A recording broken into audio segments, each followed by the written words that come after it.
A privileged heiress with a bottomless trust fund, a literary brilliance at the forefront of the New Age spiritual movement, and an unwavering ambition to reach the next level, met with a daily ketamine habit, a deadly combination which led to a tragic disappearance in 1979. Was the psychic murdered? Or is it possible, as some believe, that she reached such a high state of consciousness that her physical body dematerialized? 40 years later, history repeats itself with another eerie twist of fate. This is the story of Marcia Moore. Listener discretion is advised. Hello, everyone. Welcome to the Lost Souls of America podcast. I'm your host, Jamie, and joining me tonight is our beautiful producer, Amelia. Hi, Amelia. Happy birthday to you.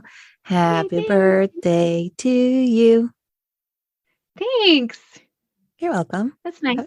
Happy birthday, Jamie. Thanks. I appreciate it. I'm old. My old. It's fine.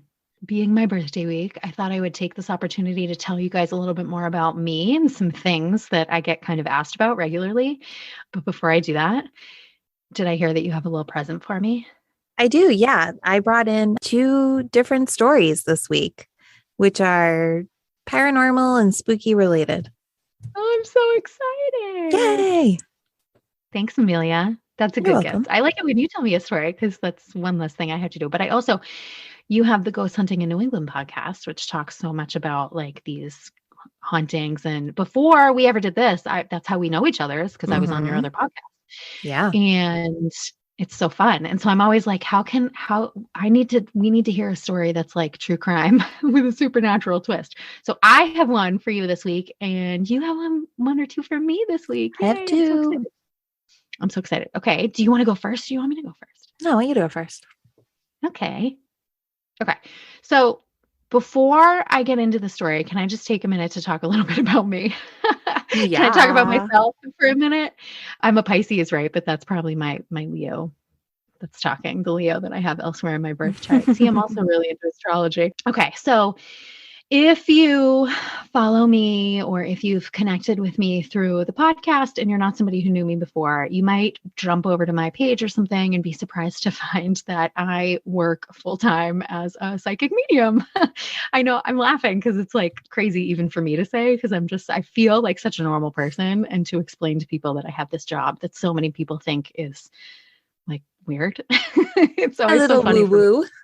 Yeah, it's totally woo-woo, right? And I was always such a regular person. But the way that I kind of came into it was because we had a really sudden tragic loss in the family. My mother-in-law died really unexpectedly. And I just was so sad that I was like reaching out for her. I just wanted to connect with her. I wanted to feel her around me. And to my surprise, she answered back. She was there. I could connect with her. From there, it really grew. And I could I just felt this pull to start practicing and to start trying on other people. And it was insane and mind-blowing that I was getting all of this stuff right. I couldn't make sense of it. I thought it was completely mind-boggling, but I felt this really strong drive to figure it all out and to keep going forward and to make sense of it. And now it's what I do full time. I've had my business for 5 years now. So I give readings, and I also actually teach mediumship development now. I teach people how to do it too. And one of my huge philosophies and the ways that I teach is that connecting with spirit is for everybody. I don't think I'm special. I don't think there's anything different or unique about me. I think that everybody has the ability to do this if they want to do this. Not everybody will be drawn to it like I was. Like, everybody also has the ability to learn how to play the piano if they want to, and not everybody cares. It's a matter of like ambition or preference or whatever you want to say. But I think everybody has the ability to connect at least with their own past loved ones, if not, the loved ones of other people. But now that I have a true crime podcast, the first thing that everybody wants to know, no matter how they came about my career, whether it's they know me from my career or whether they know me from the podcast, everybody wants to know if we're going to talk about mediumship on the podcast, if I'm going to somehow connect with these people who've passed away to try to figure out what happened to them, things like that.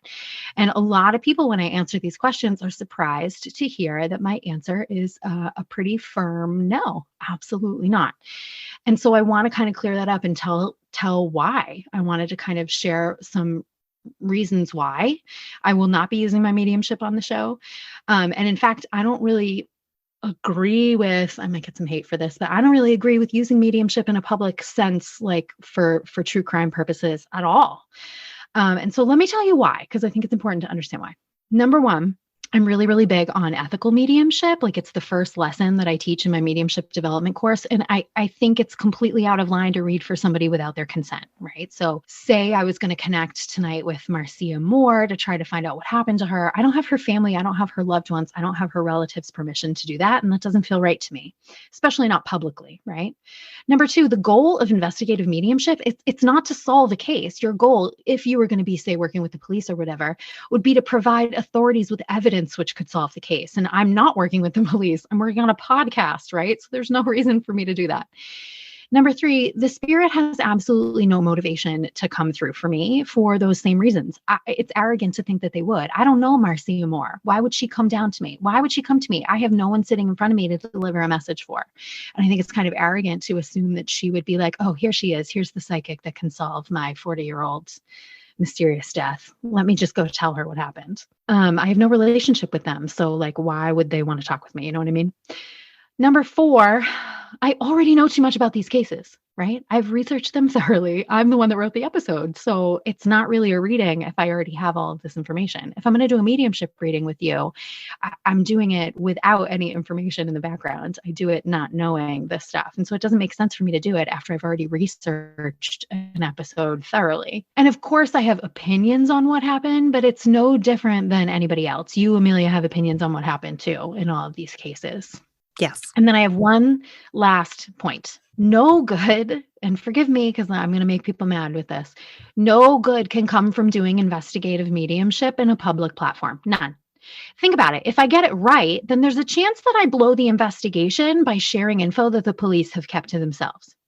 If I get it wrong, then I give the family false hope and I waste the resources going in the wrong direction. And I hate to say this, but the people that do that are not doing it for the right reasons, even if they think they are. There's a huge ego element there to want to prove that they can solve the case. And I don't vibe with that at all. That's not who I am. So in conclusion, yes, I work full-time as a medium, giving readings and teaching mediumship development, and I'm good at what I do. I've never felt more confident or assured in anything before. I'm a good medium. I have lots of great reviews. And as a good medium, you will not hear me trying to solve these cases in a public manner through my mediumship. So tonight, we're going to talk about a story that I've often heard referred to as the case of the psychic's skull. But before I start that, is there anything else that you wanted to add as my partner in this? Is there anything else that you wanted to add to that? Just that you're great and I've had readings from you and Jamie's really talented, and go give Jamie a follow on Instagram. Thank you. Take one of her mediumship courses. Thank you. That's not why I said that. I didn't share that to try to promote myself. I just think, I don't know. People always want to know. That's what they always ask. Like when they find out I have a true crime podcast, their assumption is always that I talk about mediumship with it. And no, I do not. So that's so tacky too when people do that. Wicked tacky. Yeah. And anyone who's an ethical medium feels that way. Like none of my medium friends are into that. Yeah. You know what I mean? I think it's gross. I do have medium friends and mentors who do psychic investigations, but they do them privately, or they do them with the police, or they do them with a private investigator or a family member. I've done investigative readings before. It's not my favorite. I don't really like it because it's hard for me. You know what I mean? It hurts my heart because there's usually nothing I can do, even if I think I know what happened. But I do believe that there's a place for forensic mediumship. I just don't think in public is it. Okay. Anyway, clearly you can tell I'm passionate about that subject. I could talk about mediumship for the whole night, but we are going to talk about another psychic tonight. Are you ready to hear all about Marcia Moore? Okay. I think we should just jump right in. Marcia Moore was born in May of 1928, the only girl among four brothers. Her father, Robert Lowell Moore, went to Harvard, and after finishing school, he and his roommate, Ernest Henderson, started a small little business as flippers. What they do is actually buy depreciated businesses and reinvigorate them, selling them for a profit. In 1934, they took a chance on a small hotel in Boston for nothing more than the back taxes that were owed to the city. But because it already had like a large kind of tacky, bold sign out front, they just were like, let's just keep the name. They had planned to sell it pretty quickly anyway. You may have heard of it, Amelia, the Sheraton. Whoa. Yeah. So obviously they saw so much success that they kept the hotel and they expanded it into what we know today as the modern day chain of hotels and more. Though her parents worked incredibly hard, they also recognized the importance of relaxation. So they owned what they called a meditation retreat in California, where they would head for some peace and quiet as needed. Despite this forward thinking, above all else, her parents really valued education. And so they pushed the kids to study and to work hard. And they were all quite successful in their own way. Marcia's brother Robin actually went on to write The Green Berets and The French Connection, which were wildly popular books that were adapted into kind of conservative Oscar-winning movies. But Marcia never quite took to the conservative side of her family. She always really loved the time they spent learning about meditation and other cultures as children. And so she pursued that even further when she married her first husband, Symonds Roof. The pair had 3 children, Louisa, Christopher, and Jonathan. And as a family, they actually explored India, learning about Hinduism and furthering their spiritual practices. Though Marcia and Symonds' marriage ended after 14 years, Marcia continued her love for what were considered fringe studies at the time. I think it's really important here to remember how brave and bold it was for Marcia to take on topics which many people at the time, including members of her own family, considered debunked or even dangerous in some ways. She wrote a notable dissertation on astrology. Then after a brief second marriage, she wrote a series of books on spiritual topics with her third husband, Mark Douglas. Her total works were later compiled into a collection which you can actually still find near Boston at the Concord Library. The titles that she published are Reincarnation, The Key to Immortality, Diet, Sex, and Yoga, Astrology in Action, Journeys into the Bright World, Astrology, the Divine Science, and Yoga, the Science of the Self, which I've heard of that last one. That's a pretty popular book. When her relationship with Mark Douglas dissolved, which, by the way, I hear he was not such a great guy, but that's not the point of the article. Marcia met a charming anesthesiologist named Howard Altunian. He became her fourth and final husband, and the two moved to a suburb of Seattle, Washington. Howard also had a love for the New Age movement, which began increasing in popularity at this time. So Howard and Marcia began to experiment with spiritual uses for psychotropic drugs, including treating things like PTSD. Marcia had never been much of a drug user, but the new drug ketamine had been gaining some popularity in the counterculture world. And so their theory was that if you took it in appropriate microdoses, users could achieve sort of higher states of consciousness, allowing them to connect with other realms. Marcia was especially drawn to tapping into her past lives, as reincarnation had been a staple in her studies. And she, as you saw, she even wrote a book on the subject 10 years earlier. Howard and Marcia pursued the work through legal, scientific means, but the research was their own, and it meant that Marcia and Howard were taking ketamine.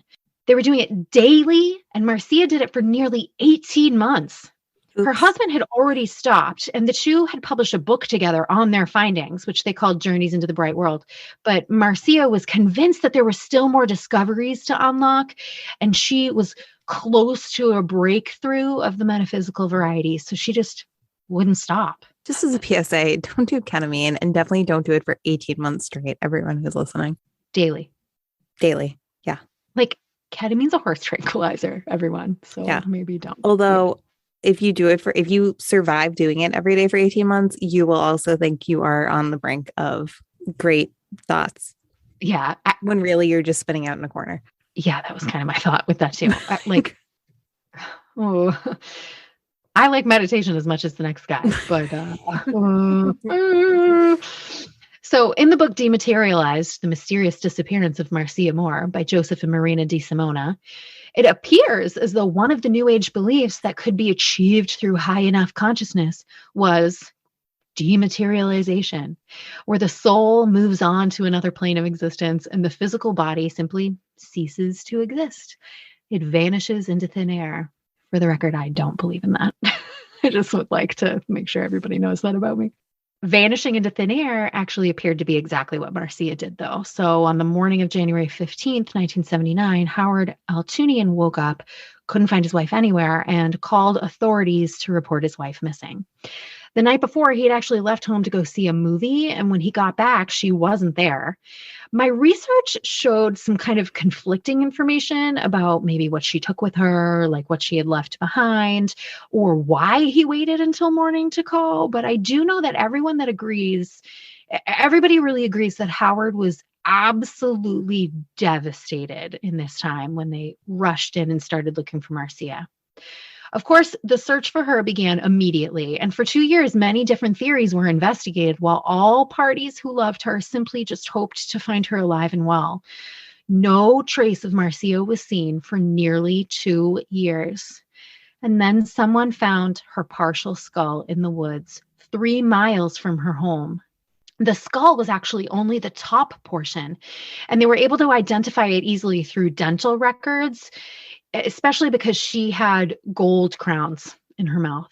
The skull showed a hole in the top portion that is still debated to this day, which I think it's crazy. Our last episode, we talked about a skull with a hole in it as well. That's still debated, the cause of death. But so Marcia had a hole in her skull, and it's actually still kind of debated to this day. Some people believe that it could have been a gunshot wound, and others believe it's simply deterioration from exposure. Her death was and has remained always classified as undetermined. Before I share the official theories as to what happened to Marcia, do you have any theories of your own, Amelia? I believe ketamine played a part in it. I think that ketamine played a large role in it, regardless of how the end actually happened. I think that any of the ketamine use contributed. So, of course, we have to consider the possibility of suicide, right? The hole in the skull could have been from a self-inflicted gunshot wound. I wasn't able to find any detail as to whether or not that possibility had been like forensically analyzed, but the condition of the skull is reported to have made it pretty impossible to tell. Maybe a bullet, maybe nature, who knows? It's true that there were no shell casings or bullets or anything like that found near the body. And I say her body, but it wasn't her body. It was literally just the top portion of her skull. I've also heard conflicting reports as to the validity of her suicidal tendencies as well. Some people report that Howard has said that she spoke of taking her own life since kind of the beginning of that ketamine routine. But it's also been reported that he's said that she would never, ever do such a thing. And that's because of her belief in reincarnation. He said, at least according to one source that I heard, that she would never, ever want to risk having to start her journey over, or even worse, get stuck in this lifetime doomed to just repeat it and repeat it and repeat it, which is what she believed would happen to someone who took their own life and then, they wouldn't be able to reincarnate. Marcia's family seems to have a very different take on what ended the heiress's life. Even different takes among the relatives. Her brother Robin has been very vocal in his assertion that Marcia was murdered due to her involvement with the occult. He claims that she told him she'd been threatened by a cult and also a coven of witches. And he says that when he was in Rhodesia 2 years before her disappearance, he actually received a mysterious letter offering condolences on the death of his sister. Remind you, this is his only sister. He has all brothers. At the time, he called Marcia and she was totally fine. But now he believes wholeheartedly that the complaints and the occurrences are all connected to her death. He actually believes that the reason we have only found her skull is because her head was severed cleanly in a satanic cult human sacrifice ritual. I do want to just add the fact that I've never read Green Berets, but it's widely considered one of the only pro-Vietnam books out there. I mean, when we say Robin is conservative, he's really conservative. So I feel like we need to keep in mind that even just saying in 1979, astrology was probably connected to satanic cults and witches in his mind, right? Do you see what I'm saying? Yeah, and this is leading up to the satanic panic of the 80s. Right. Yeah, exactly. So I don't know how much, that's just one theory. We'll just leave it at that. Now, conversely, other relatives actually seem to believe that the loving, grieving husband knows more than he's admitting. Dr. Altunian spoke of the mental health issues that the ketamine usage was causing for his wife, but her friends and family found that description to be different from what they saw. They all felt that she was happy, optimistic, and making plans for the future, including even starting a magazine about reincarnation. Marcia's niece, Elizabeth, remembers the adults of the family just openly speaking about their suspicion of Altunian as they were settling up her estate. It's often reported that the family was completely embarrassed and humiliated by Marcia's lifestyle, both her relationship track record and her New Age beliefs. And now, with the added ketamine thing to it, they were just, and she never tried to hide it.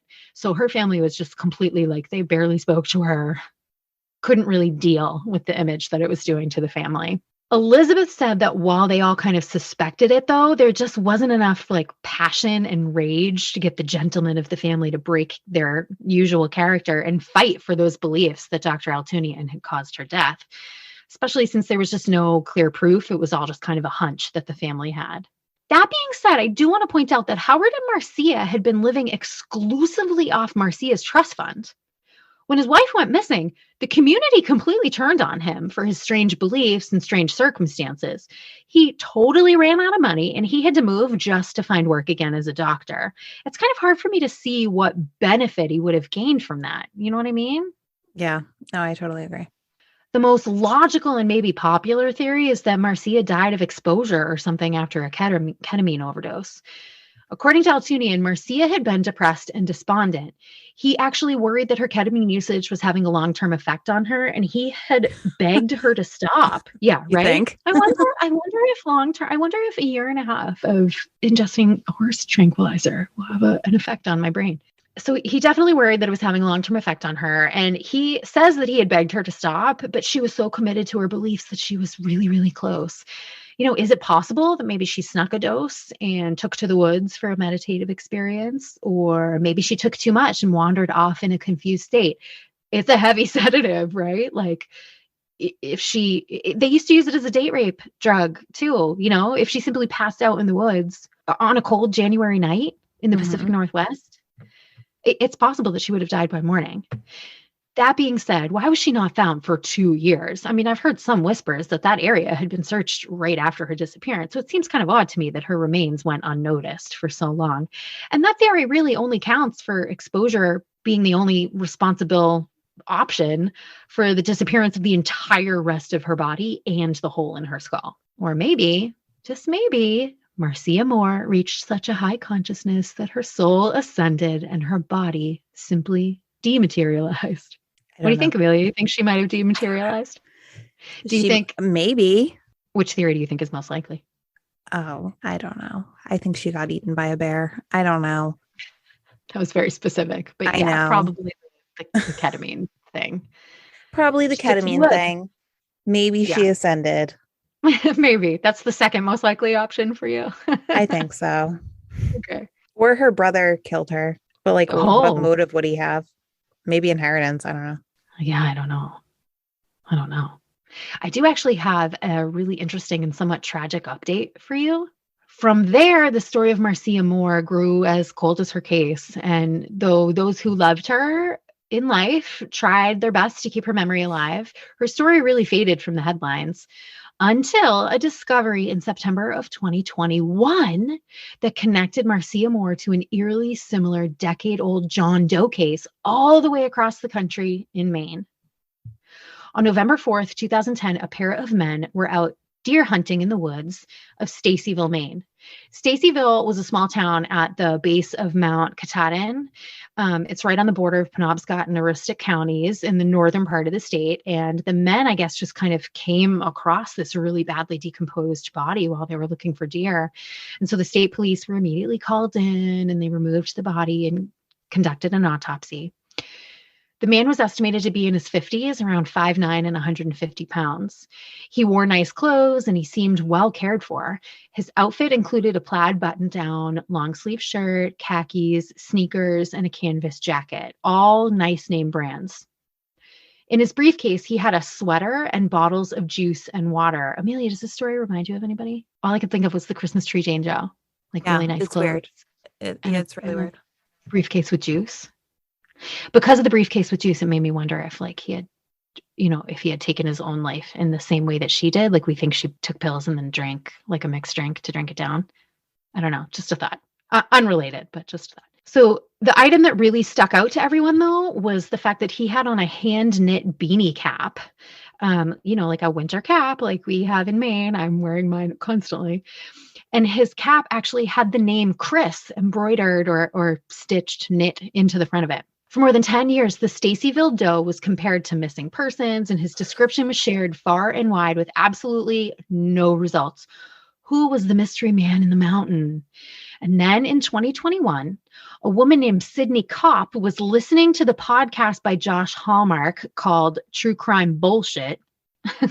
It's got 2 stars in the title. On this particular episode, it's funny. I said the name because I wanted him to get some credit, because whenever you look up the stories, like the articles about this, no one wants to say the name of the podcast. So they just say a podcast. So I said the full name, swear included. On this particular episode, Josh shared the story of the decade-old mystery of the man known only as the Stacyville Doe. And Sydney's ears perked straight up because Josh was describing a man she had been looking for all that time. Sydney and many other students in the town of Concord, Massachusetts, had a teacher that they'd absolutely adored back in 2010. The students noticed an abrupt absence and had put together a Facebook group looking for their lost teacher called Where is Mr. Roof? Over the years, they'd tried to file a missing persons report, but no one could prove any harm had come to him, and it was all just assumed that he'd gone off on his own. When Sydney heard the description of the Stacyville Doe, the clothes especially sounded like her long-lost teacher. So she brought the information, especially the description of the hat, to her Facebook group, and with the support and encouragement of her friends, Sydney contacted the Maine State Police. By September of that year, the remains were finally positively identified through DNA as the beloved teacher Christopher Roof from Concord, Mass. Big news in a small town. The resolution of the mystery was assigned to reporter Alex McDougall for the Bangor Daily News. Alex began to research who was Christopher Roof. Everyone up here in Maine wanted to know all about him and how he came to be alone and how he came to be unidentified in the mountain more than 300 miles away from where he lived. The first thing that he found was that Christopher was both literary and brilliant. Perhaps maybe he'd gone to the woods to follow the footsteps of those like Thoreau, right? But the next discovery that McDougall made was that Christopher's family history contained a family mystery. As he looked through the property records, he realized that Chris's mom had met a similar fate when he was in his 20s, disappeared mysteriously, found in the woods, cause of death forever unknown. Chris Roof, the identified Stacyville Doe, was the son of Marcia Moore from her first marriage to Simon's Roof. Isn't that interesting, Amelia? How sad that they both kind of had the same fate.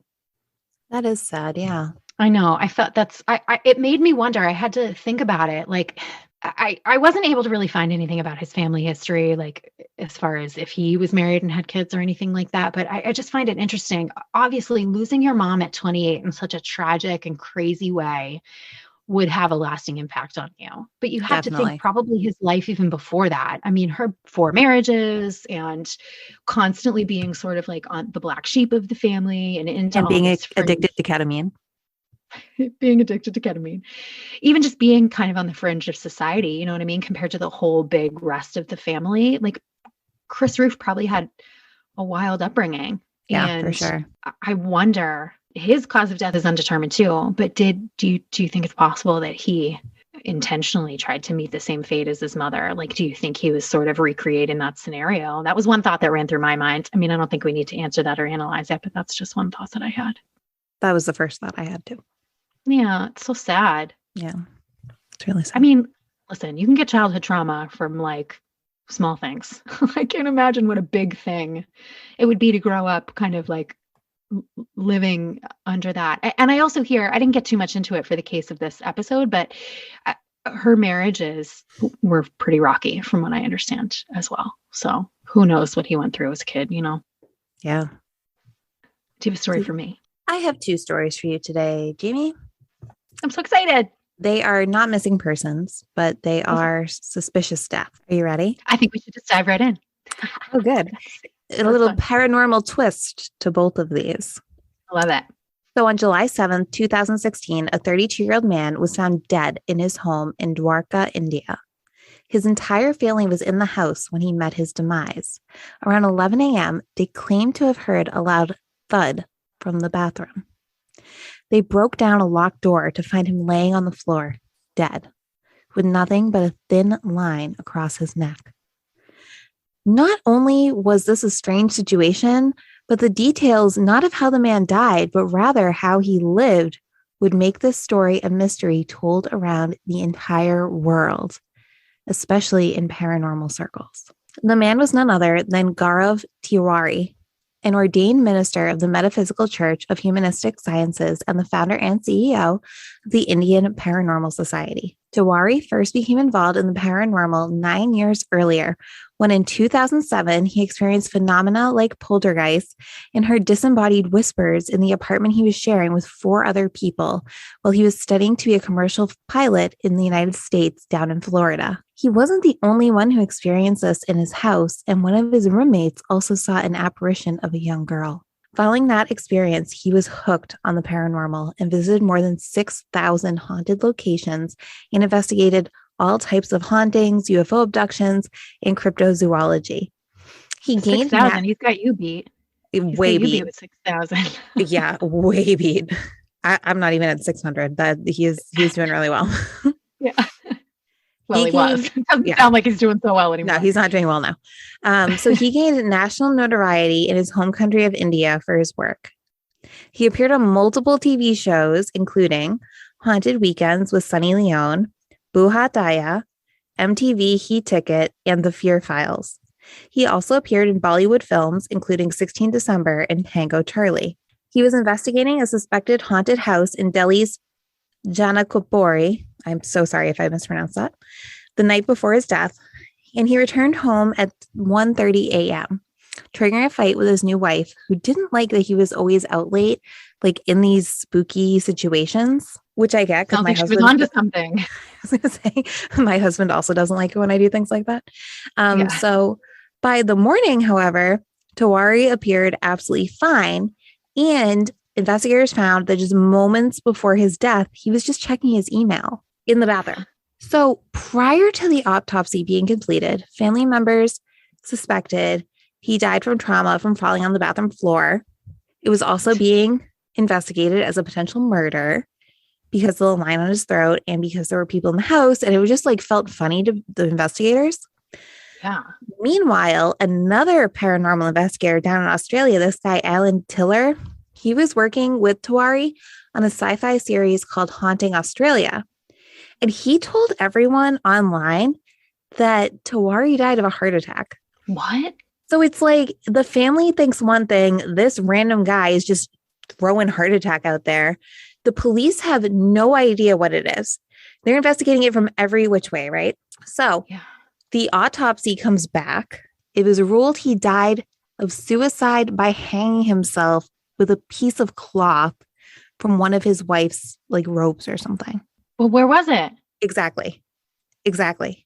They claimed he had some financial troubles, and that combined with the argument he had with his wife caused him to take his own life. The family, well, most of the family, maintained he wouldn't have killed himself, though, that he had no reason to. He was happy. Things were good.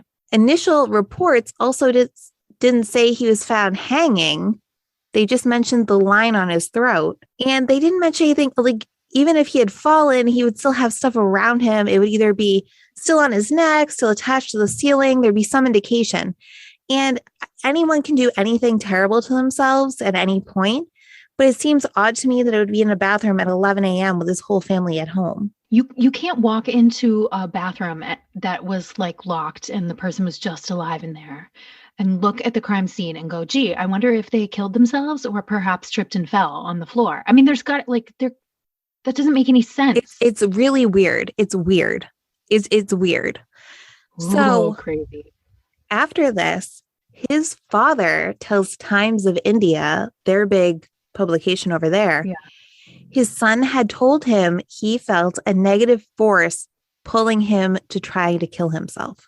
He told his wife about it a month prior, and his wife was quoted saying he was trying to control it, but seemed unable to do so.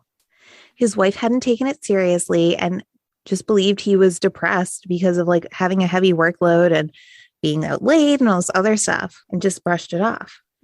So this is still widely talked about in the paranormal community because a lot of people think the cause of death was a supernatural spirit he investigated coming back to take revenge. Wow. Ooh, that gave me chills. Spooky. Can I tell you my thought? Can I tell you my thought? Okay, so back to like, my experiences or whatever with the other side, right? Okay, most people know about the law of attraction, right? Everybody talks about the law of attraction, like attracts like, whatever. There are tons of other universal laws too. That's not the only one. It just tends to be the one that gets the popular attention because it involves money usually, right? Getting you what you want. So that's the one that everybody pays attention to, The Secret. There are tons of other universal laws though. And there's one that says like basically as above, so below. Everything has an opposite. And so if you believe in angels, if you believe in positive, happy, loving spirits, then guess what? There are also spirits that are darker that have to exist. My personal, my experience from doing readings and the work that I do, I mean, I've done like hundreds and hundreds of readings at this point, and the work that I do shows me a lot of times I'll see like shadow entities. Like I see these creatures. Sometimes they look human. Sometimes they look like shadow figures, but they're often just that, like the opposite of an angel or the opposite of a light being. And what they do is they kind of, the way that like an angel would feed off your love energy and feed you love and give you love, they feed off of your dark energy. And I think that contributes to things like anxiety and depression and all of those really lower I could go on and on forever. We could talk about the emotional frequency scale, yada, yada. But those lower vibrating frequencies are the ones that these dark energies feed off of. And so the more like sadness you put out there, the more sadness they feed back at you. And I really do believe that that's kind of a contributing factor to like mental health. It's like, because when you're down because of actual real like biological chemical imbalance reasons, it draws these dark energies to you who then latch on and suck it out of you. like your fear, your sadness, your darkness. It's like a little like dark shadow figure snack, Okay, I went on a tangent. That's my theory. No, but I totally agree with you. So that's what I think happened to him. Yes. So as a paranormal investigator myself, I can say we all have to be very careful all the time. I can also say I know a lot of other people in the paranormal community who have ended up turning to drugs or other like terrible, like you said, low vibration things. And I've always thought it was something, like you said, like attached to them, like something else was kind of causing them to do it. Totally. That's why I always say to people, like, don't play with Ouija boards because you don't know what you're doing. Like if you don't know what you're doing, don't go into that work. Right. Yes. Yeah. And that's teaching boundaries and like energetic hygiene is like a top priority for my students. We get right into that right away because they're so excited they want to go forward, but it's really important to do things carefully. I have so many rules surrounding mediumship and like how to do it and keep myself safe and ethical. It's with any of that kind of work. Like, no matter what you're doing, you have to be very careful. Yeah. Okay. My next story is at England. And I really love like the story. Do you know I lived in England for a little while? I do know that, yes. Do you want to tell listeners about it? Well, no, I mean, I don't have to. I lived in England for a little while. There you go. That's the whole story. Okay, so this is out of England. I really like this story because I actually didn't know this story until I was looking stuff up today. And it's kind of like a one-off, but I really loved it and I really want to tell it to you, Jamie. So okay, I want to hear it. On June 6, 1980, 56-year-old coal miner Zigmund Adamski left his home in Tingley, West Yorkshire to do some shopping. He never returned.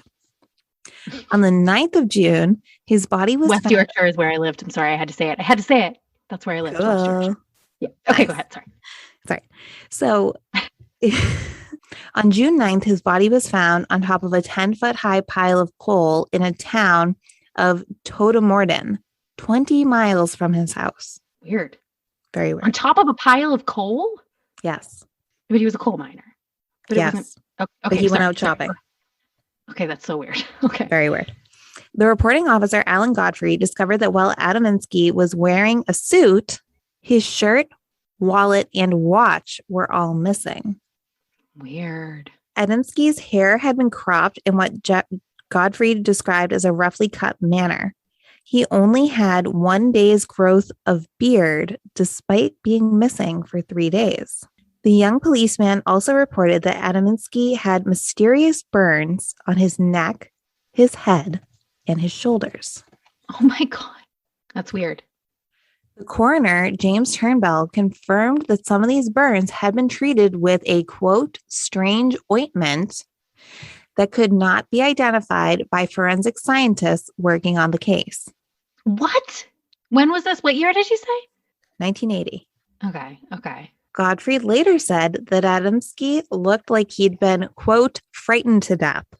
What do you think it's going to be? What do you think we're going to talk about tonight? Oh my God. Okay. So my initial thought at some point when you said something about the ooze was like alien, but I think maybe are we thinking more like some kind of weird mind creature or something? No, we are talking about aliens tonight. Yeah. So 5 months after the discovery of Zigmund, Godfrey, that reporting officer I talked about, who found him with the suit but no shirt, was sent out at 5 a.m. to be able to call about escaped cattle at a housing estate. According to his own account, he was stopped dead in his tracks by what he claimed was an unidentified flying object. Godfrey said the object was a bright light in the sky, a rotating diamond-shaped vessel 20 feet high and 14 feet wide, approximately. Godfrey made a quick sketch of the object in his notebook and then grabbed his police radio to call the incident, but the radio, of course, wouldn't work. Just then, a bright flash lit up the sky, and Godfrey found himself sitting in his car 30 yards further down the road. What? He looked at his watch and was surprised to see it was 25 minutes later. Oh my God. Lost time is like the main, like, isn't that like the thing? It is. Weirder still, his boot was split open and an itchy mark appeared on one of his feet. Itchy? How did he know it was itchy? He told people it was itchy. Oh yeah. I was thinking he's still alive. He's still alive. He's alive now. Yeah. Gotcha. I'm back with you. I'm sorry. So Godfrey returned to where he had seen the light at first, 30 yards back, and discovered the road where his car had been was completely dry, despite the fact it was raining when he was there. What? Getting out to investigate the area, he found the cows he was looking for in a park next to the road where they had escaped from, as if like this whole herd of cows had just been dropped back into their pasture. Oh my God. Also, the road would be dry if there was a giant invisible spacecraft hovering between the clouds and the earth. Oh my God. So he goes back, he tells the other police officers about it, and they're like, "You're crazy. Please stop talking." A few people had been like, "I did kind of see a bright light though." One of his friends is like, "Listen, guy, why don't you go get some hypnosis done?" So under hypnosis, Godfrey recalls that he had been blinded by the light and passed out. He told the hypnotist that when he awoke, he was in a strange room still being examined by several little creatures and a tall humanoid figure with a beard. And if people didn't believe him before, they definitely did not believe him now. Yeah, right. So a few weeks go by. Somehow the newspapers got a hold of this. It's kind of unclear to me how that happened, but it became an international news story, and he was called into his boss's office, and in there was ask if he got fired. Poor guy. Yeah. So in there was a man with a dark suit and a tie who introduced himself as the man from the ministry. Oh my God. The man in black. It's real. Exactly. He had with him a file containing Godfrey's drawing of the craft, but Godfrey wasn't allowed to see the rest of the file, but just assumed it was other papers having to do with it. And it also had a report on the mysterious death of Zigmund Adamski in it. The man told Godfrey he was to swear on the Official Secrets Act that he would not talk to anyone about what he had seen.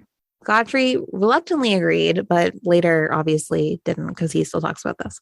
So over the next few days, Godfrey, still a policeman at this point, keeps encountering that man all over town. He Oh my was gosh. obviously following him. So he confronted him in a pub and is like, leave me the hell alone, right? The man Right. disappears and has never been seen again. And so Godfrey thought the man was an MI5 agent, which is like the UK CIA. Yeah. But many suspect it was actually a member of the Yorkshire police coming to be like, keep your mouth shut and like scare him into silence, because they had already been really embarrassed recently. They had like botched some other case and they didn't want the force to become a laughingstock. So like I said, a few other police officers were like, I also saw a bright light. And this bus driver had come forward after the story went big and is like, I saw a bright light too that morning. Oh my gosh. But it didn't matter. And not only did they kick him off the police force, they tried to get him institutionalized. That's not nice. It's not nice. And like, that sucks that your employer can do that. Yeah. When later asked about the incident, Godfrey responded, I wish I'd never seen the UFO, particularly because the effects this has had on my children. It's not easy having a policeman as a father, but when he's a policeman who saw a UFO, it's much worse. Right. Which is true and really sad. So a year after this happened, okay? So we're a year after he saw the UFO. We're a year and 5 months after Adamski has died. This woman, Vicky Dinsdale, is out walking her dog with her grandfather in Todamorden, same town, same place. Mm-hmm. And she claims they saw a long, thin, diamond-shaped object that kept changing color. Vicky's grandfather, however, was a foreman sergeant in the army and told her to keep it quiet because they knew what had just happened to Godfrey and they didn't want that same nonsense happening to them. They didn't want to be the talk of the town. Right. Who would say anything at this point? Right. So what's actually really sad is not only did he lose his job, but he lost his family. He lost his home. He became an alcoholic. But he still swears that something happened. And the fact of the matter is, he's not the only one in this town who has seen something. Yeah. And that is the crazy story of the death of Zigmund Adamski. Wow, that is really crazy. And tonight, I think I'm going to watch, there's like a couple new documentaries on Discovery Plus about alien abductions or something. So now I'm going to go down that rabbit hole. Thanks for that. You're welcome. Wasn't that a good one? Yeah, that was a really good one. Well, hey, what's the name? I know you know this. Remind me, because I just forget. What's the name of the people in the Berkshires? Like who? Because one of those documentaries might be about them. Oh, that is the Berkshire UFO incident. And the main guy is Thomas Reed. And he goes by Tom, Thom. Oh, yeah. Okay. I can't remember. I don't know. I'm going to have to look it up. Maybe we'll talk about it next week. If I watch those, I'll let you know. We interviewed him on Go Sunny in England. Yeah, that's right. I remember. I've been to his park. He has a UFO memorial park up there. Oh my God. That's kind of funny. Yeah. Listen, if you've been through something, you might as well just make the most of it, right? You might as well. I have to tell you, my father would absolutely kill me if he knew I was telling this story, but I don't feel bad because he told me the other day that he'll never listen to the podcast because he's just not interested. So nice. There you go. I don't feel bad. So he is like super conservative. We're pretty different. He and I don't even talk about what I do for a living. It's like we just ignore it. Like like the elephant in the room, we just completely ignore it and pretend it's not there. He's super conservative, doesn't believe in like anything. And he believes in UFOs. He has had a UFO experience. Crazy. What happened? He was a Boy Scout as a kid and he's very like whatever about it. Like he doesn't really like to talk about it, but he just saw a UFO when he was a kid, when he was a Boy Scout. They were camping, I think. My mom and I saw one. Oh my God, really? Mm-hmm. Cool. We were driving to my friend's house. We were driving down Summer Street in Norwell, and we looked up, and there was this giant spacecraft, huge, bigger than an airplane, very close to the top of the trees, and we just stared and we're like, what is that? And my mom was like, I think that's a UFO. And, oh my God. We kind of like drove away fast. And then we were like looking at, I think I was like 16. We were kind of like looking at each other like, what was that? And we circled back around because we're like, no, we should look. Because my mom's kind of cool too. And yeah, totally. It was gone. Wow. It was gone. And it was huge. It was really huge and big and lots of lights and crazy. Wow. Did it make any noise? No. People usually say they're silent, right? And that's like Like it was huge. And it was literally like, it was maybe like, I don't know, like 50 yards above the tree line. Like crazy. Yeah, it was close. So the reason that I know about my dad's UFO is because when I was little, my friends and I were playing out in the street and we saw what looked kind of like the full moon, like just a ball of light in the sky. We thought it was the moon and we were looking at it and it like took off. And so we ran. Yeah. And so we all, I mean, I still to this day don't know what it was, but we ran home and I told my dad about it. And that's when he told me his story, which I think the way he described what he saw was almost like a Rubik's Cube, but it was like all lights. That's awesome. It was square. That's like really a bunch of square lights, he said. Yeah. So that's all we've got for you tonight, everybody. Right. Thanks for sharing those stories, Amelia. I love it. Oh my God, that was so fun. And now I'm about to go down an alien rabbit hole. Happy birthday, Jamie. Thanks, Amelia. All right. Well, everybody, that's all we have for you tonight. We will be back next week. What do I usually say? I can't remember. Find us online. Yeah, you can find us online. Okay, here's what I usually say, everybody. I usually say you can find shareable content on our social media at Lost Souls of America and our website, lostsoulsofamerica.com. Please share often and help spread awareness for their cases. Now, here's the big line. Do you want to say it with me this time for my birthday? Ready? These are the stories of the voiceless. These are the lost souls of America.